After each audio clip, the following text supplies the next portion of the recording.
And now I'm very pleased to introduce you to my next guest, Suzanne Lossia, right? Lossia. Lossia? Yes. Oh, come on, speak into the mic so we can hear you. How you doing? I'm good. Thank you for having me on your show. Oh, it's a pleasure. I just thought your story was so interesting. Well, we'll start with a little history first. Okay. Now, you are of Chaldean descent, right? I am. I'm Chaldean. I'm first generation here. My parents came here in their late 60s.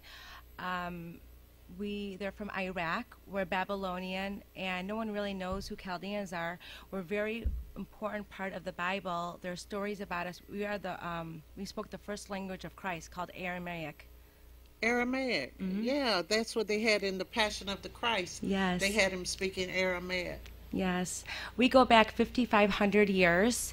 There's 200,000 of us here in Detroit, which nobody really knows. There's 1,000 Chaldeans here in Metro In the Detroit. Detroit area, yeah. Yes. And there's a small population in Arizona and a real small population in San Diego. So Detroit has the biggest concentration. Yes. Wow. Yeah. And you have a book that will be coming out called The Arrangement. Now, you went to West Bloomfield High. I went to West Bloomfield. I grew up in West Bloomfield. And what did you do after that? Got married. It was an arranged marriage? Yes. How does that happen? Tell us about that. You know, it's surreal. Like, people are like, there's no way. I'm like, yeah, I lived it. And I grew up in a really old school Chaldean family with strong morals and values. They don't believe in, me dating. I grew up, I have 3 brothers. I'm the only girl. And they were just very strict. My dad used to tell me that his reputation meant more than my life. Now, what occupation did your dad have? He was a merchant. He was a merchant, and my mother was a homemaker. She raised us, and my dad, worked open and close in the Detroit area and party stores and supermarkets, and, gave us a really nice living. Wow, I know. They make a nice living. They're really hardworking. Hard workers, Very. and then they hire in the family a lot of times, too, or other. Others, my family's pretty diverse. They keep, like, a lot of it is kept in the community. Right. Is because the Chaldean community is so knit, like so close knit that, if there's something that's going on with one person in the Chaldean community, it's like within the whole community, 24 hours, they would know. We're like CNN. Right. We're very close knit, yeah. But they're pretty diverse. I mean, I know it from seeing my dad and my uncles and friends. They've got all kinds of people working. Wow, fabulous. Yeah. Now, were you a certain age when they arranged the marriage? You know what? The man they wanted me to marry, he liked me a few times. He mentioned it to my parents. He mentioned it to my brother. So I did what they wanted me to do, because if I didn't... How much was he older than you? He was 7, 8 years older than me. If I didn't do what they were going to say, my dad was going to take me to Iraq at the age of 15 and get me married there and leave me there. So I did what they wanted me to do. I went out. Would you really have done that? Yes, I cried for like a week, and he still talks about it and laughs about it. He would have left me there. He's just really old school. I mean, they're they're just stuck in their old school values. I mean, I tell them we live in America. I'm going to live the American dream, and they're like, when they're like, well, we're Chaldean, we're different. I'm like, I'm sorry. I said, I'm a Chaldean American. I said, and the reason that we came here is to live the American dream. They're just stuck in their their old school values. So yeah, I went out with my ex-husband once for 2 hours, and a week later, his mom called my mother and said, we want to ask for your daughter's hand in marriage. 2 weeks. Like the family wants to ask? Yes. 2 weeks later, the whole family came by. They put a ring on my finger. And his father asked my father. His whole family came over? Yeah, they just scoped me out. Yeah, they came over, and they had to check me out, and I mean, they didn't just come 1 or 2 or 3. I mean, the book tells all. They came 100, like literally 100. I mean, my ex-husband comes from a really big family, and he's probably an uncle to probably like 80, and a great uncle to about 45, 50. I mean, they came, a lot of them, and his father got up. I was nervous. I went out with him once. We planned the wedding. I mean, it's just surreal. It is. But I don't regret any of it, because I have 2 gorgeous boys. So his father got up and walked over to my father and said, "Can I have your daughter's hand in marriage?" And my father's like, "Yes, she's yours."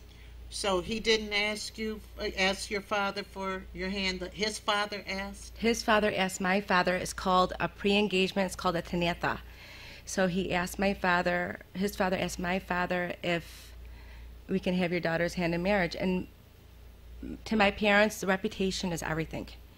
Like the family values, reputation. If you come from a good family, that's all my parents ever cared about. They didn't care about money. They just cared that they came from a good family, and they asked around about the family, and that's what happened. And okay, and I know you had some adventures in that marriage, because this is going to be so interesting.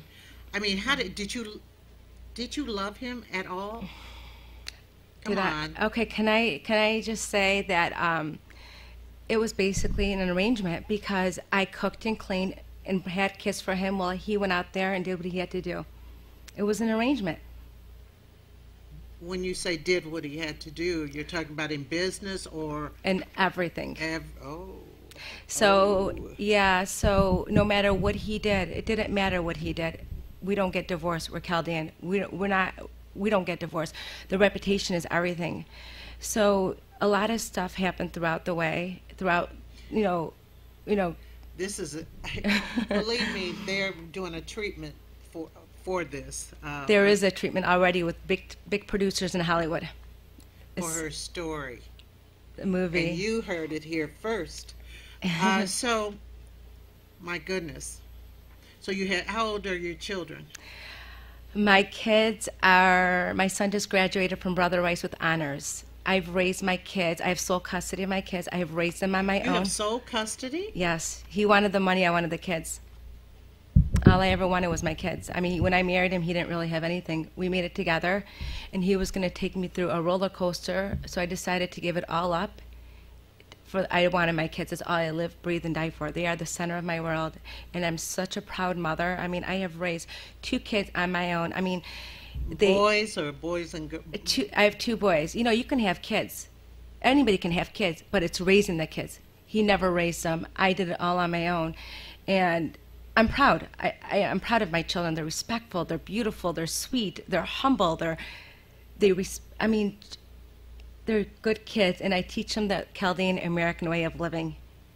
That's, this book tells a lot. Let me just tell you, the arrangement, the reason that we called it the arrangement is, the reason I called it the arrangement is because I was in an arranged marriage, and it talks about where I come from, where my family comes from, where the background we come from, and it talks a lot about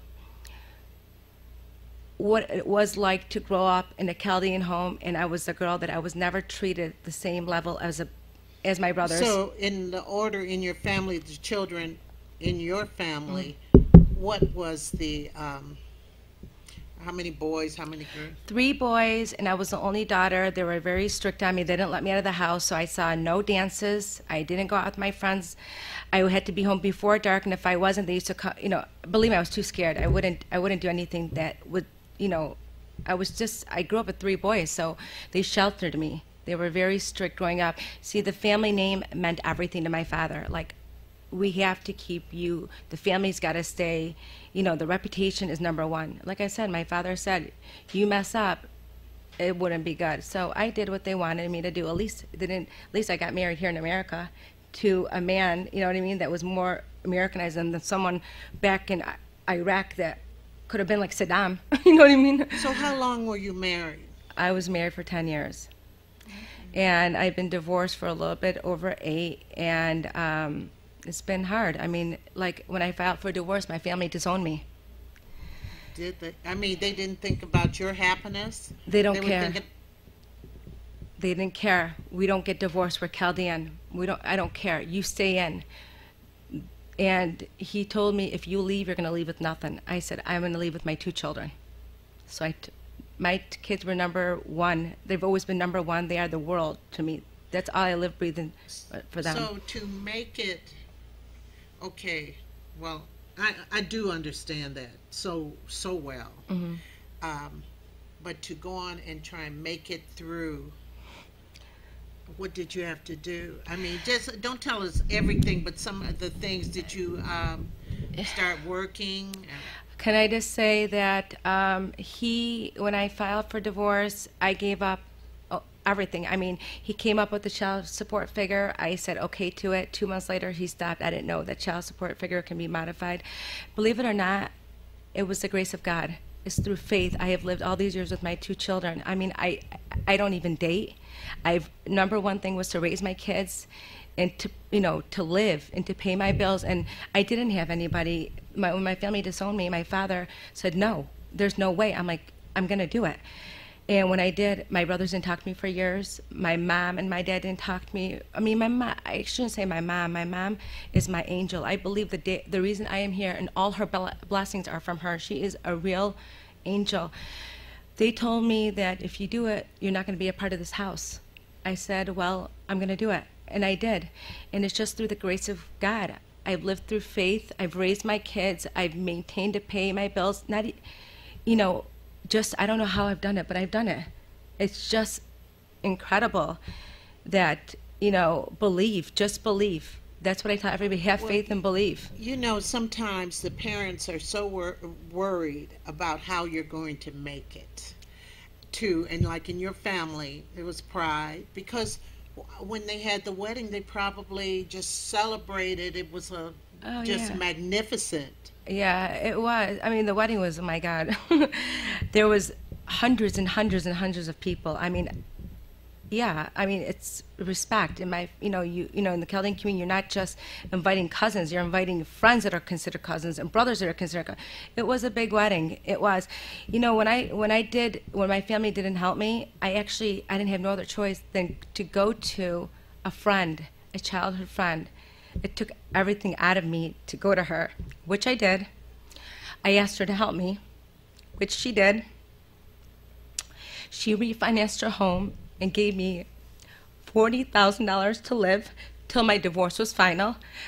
Then when my dad heard through people, the pride, the embarrassment, how could you borrow anything from anybody? So of course he called my girlfriend and said, come Monday, pick up the check, we'll take over from here. And that's how we started talking again. Because it was the embarrassment that people found out that I needed help. Pride is something, isn't it? It is. Yeah, it is. I tell everybody, just have faith, believe, and God answers your prayers, because I get signs from all over. I mean, I've been surviving out here with 2 kids and I've raised them. It's been a hard struggle. And you sent them to Brother Rice. That's what my family. Yeah, my family helped a lot with that too. Through that. They did help through the Catholic schools. I think Catholic is very important because I believe I'm very spiritual. Through, like I said, the grace of God, I have survived out here all these years with my 2 boys. I'm so proud of. I decided to open a charity to help mothers like me, to give them a second chance at a better life, because those kids don't deserve what my kids. Well, you want to end the cycle too of abuse and everything with your children, because sometimes what they see the father doing, that can. No, not my kids. I mean, yeah, in general, saying, because you went on and said, no, I'm going to end this. Yes. And a lot of mothers can't leave due to financial, due to abuse, due to not having. So I went through I'm a component of the Northwood community. It's a 501c3 nonprofit organization. I don't know if you guys have heard of Backpack for Kids or Mittens for Kids. Well, I'm through like Martin Calaba, Aaron Cummings. I'm through the same celebrity, foundation they are. Right. Aaron Cummings was on that show, Detroit. Yes. 187. She does the Mittens for Kids. Right. Yeah. Does. And I'm on the same charity as them. I just feel like it's my calling to help moms. It's so important for kids to eat. It's so important for kids to have electricity. It's so important for kids to have a roof over their head. I remember one day, this was a couple of years ago, I called my ex-husband and I said to him, our heat broke and it's below 0 outside. Your furnace? My furnace heat broke. I go, it's below 0 outside. He goes, people in Africa are living worse than you and the kids, so deal with it. That says a lot about someone's character. You know what I mean? Why should any kid go through what my kids and other kids are going through. So my foundation helps them. My biggest thing is raising awareness for a great cause to help children have a home, to have food, now, to have is this electricity. limited to Chaldean children? No, it's for everybody all over the U.S., all over the world. I want to help anyone that I could. Is there a website? Yes, you can go to my site. It's SuzanneLossia.com. It's SuzanneLossia.com, and there's a link that you can click to go to the Northwood Foundation, the NWCF, that you can click on and donate to that. What about people who might need some help? A woman who's having a hard time out there, how would they contact? I have 5 of my closest friends that are on my board. My son is the number one person on my board. My son is Alexander. He sits on my board. We come in, we help them with getting them a place to live, getting them food, and helping them get jobs. So this is my calling from Jesus, from God, for everything that I have gone through. I have to do this. I have to help moms like me. Now I'm looking over here on the table at these beautiful, beautiful bracelets. Yes. On both. Now you make this. Is this another way to make some money? Yes, I started making. I mean, a lot of them have to do with crosses because I'm very spiritual. I pray. There's this church by my house that I go to, and it's given me miracles. So I just believe that, I needed to do this. What church is that? It's the St. Mary's Grotto in the city of Orchard Lake. It's it's a place of miracles. I mean, I'm telling you, every time I was, I cried a lot. So every time, I was like, I got scared at them. Like, okay, God always gave me a sign. Don't give up. I mean, the sun would shine over my head. It's unbelievable. It's a miracle. Just when you think you can't make it anymore, you get a sign. Yes, right? yes. So, these bracelets are just like beautiful. I mean, they've helped me. They've helped me a lot. Pay my bills. Yes. And I actually made this one for you. Right here, this gold one. Oh my God! I want to give this to you. This matches my outfit. Yes, that one's for you. I could get my hands are so huge. Oh yeah. Oh. I hope you love it. I love it because it matches my outfit. It matches my earrings. Well, thank you for having me here. No, yes. Thank you. You know what they say? They say the poorest people are the generous people. And you know what? Everybody deserves a second chance. Everybody deserves a chance in life. And everybody's got a talent. So to me, if I could help somebody, I will. And you have to use the talents that you're given also. You have to use the talents God gives you. I try. So when will your book be available? You can go online right now and order it at my site, SuzanneLossia.com. It's actually at the printer, so you can pre-order the book. It should be out any day. But that's not the only thing I'm involved in. Oh, yeah. Tell us the other things. We have a few minutes. Actually, from the arrangement, there's a treatment. It's in Hollywood right now. I've got a few of the biggest producers in Hollywood looking at the treatment to do a movie on my life. But I don't think I'll be playing my life. But it's just based on a true story. And also, I'm involved in reality TV. Basically, I have tons of casting calls every day. Tons of casting calls every day. What kind of reality TV? Like it's the Shaws of Sunset. No, I'm just kidding. Believe it or not, it's. I've been approached by the biggest producers in Hollywood, the biggest networks in Hollywood. It's about me and about my family and my kids. And right now we're in the making. It's in the works of just having a reality show around me, my family, my children, our lives, and just around Detroit. And my friends are all diverse. I mean, I just love and adore my friends, and I think this is a good way of showing Detroit, the good side of Detroit, the positive side of Detroit, because there's so much talent here in Detroit. And through my show, I can hopefully show that. Wow, that is simply fabulous. And you're an actress too, aren't you? You know what? Like I said, they've wanted me to model. I've had tons of people approach me to audition for movies. You know what? I'm just me. I'm just, what you see is what you get. My Now, how old is your second son? 16. Oh, so he's in school. Is he Yeah. at Brother Rice? He's going to be transferring, yes, over there. Oh, okay. Yeah. Because Brother Rice just had that loss. That young man passed away. He was in the boat. Can I tell you what this? I called my son right away. I said, Alex, who's EK? He's like, Mom, oh my God, I just did that Kairos retreat for Brother Rice. He wrote me a letter. He was one of the ones that wrote me a letter. He was such a wonderful, polite human being. He has so much going for himself. And believe it or not, I was at the St. Mary's Grotto, and I see this young kid, and it just broke my heart. I see him crying. And I walk up to him, and it hurts me. I can't see that. I can't. It breaks my heart to see anybody hurting. So I walk up to him. I said, is everything okay? And he's this beautiful, tall young man. He goes, he shook his head. I said, I see that you're really hurting. Can I help you? He goes, no, I'm going to be okay. I said, please, I have something in the car I would like to give you. It's helped me throughout my life, and, it's helped me, through faith. It's helped me. It's given me miracles. He looked at me. He goes, what is it? I said, it's St. Anthony's card. I buy tons and tons and spread his word because he gave me miracles. So he walks over to the car with me, and he has tears in his eyes, and his name was Morgan. And I said to him, what happened? He goes, my best friend passed away. I go, where are you from? He goes, Brother Rice. I said, oh my God, my son just graduated from Brother Rice. I said, please don't leave. He goes, I'm going to give you this card. I'll be back in 5 minutes. I just want to run home and grab you something that's worked for me all these years. It was the St. Anthony Novena that's helped me, kept me and my kids, on track, and kept us focused that we could, live. It's one day at a time. I look at life one day at a time. Don't look back. The past is the past. We just have to look forward to, the future.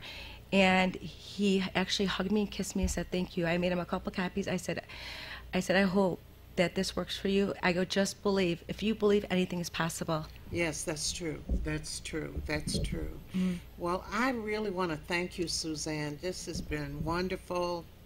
You've kind of made me choke up. I felt so bad for EK. I know. I know. 18 years old, has scholarship to unbelievable. University. My son went to the vigil. He goes, Mom, he sent me this picture. It was so bad. There was like a tornado outside a couple of days ago. Remember? It was really bad and gloomy. Sends me this picture. There is a sun overlooking Brother Rice picture. I was like, wow, the day of the vigil. Wow, yes. That's amazing. It is amazing. So everyone, here, Suzanne Lossia. Yes. Right. The arrangement. The arrangement.